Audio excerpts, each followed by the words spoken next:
சிம்ம லக்னத்திற்கும் விருச்சிக லக்னத்திற்கும் ஆட்சி பெற்ற குரு இருக்கு இல்லைங்களா, 5ஆம் இடத்துல ஆட்சியாக இருக்கும். இதுதான் காரகோபாவனாசின்னு சொல்லி புத்திர தோஷத்தை ஏற்படுத்தும். இந்த மாதிரி அமைப்பெற்ற ஜாதகர்கள் கண்டிப்பாக திருமண காலத்தில் புத்திர பலமுள்ள ஜாதகங்களை இணைப்பதே புத்திசாலித்தனமாக இருக்கும்.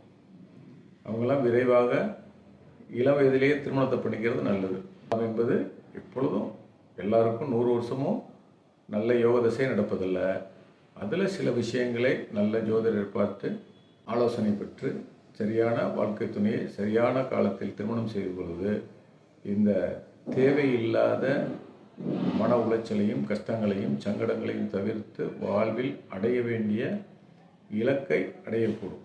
இந்த நிலைக்கு புத்திசாலித்தனமாக தன்னை வழிநடத்தி கொள்ள வேண்டும்.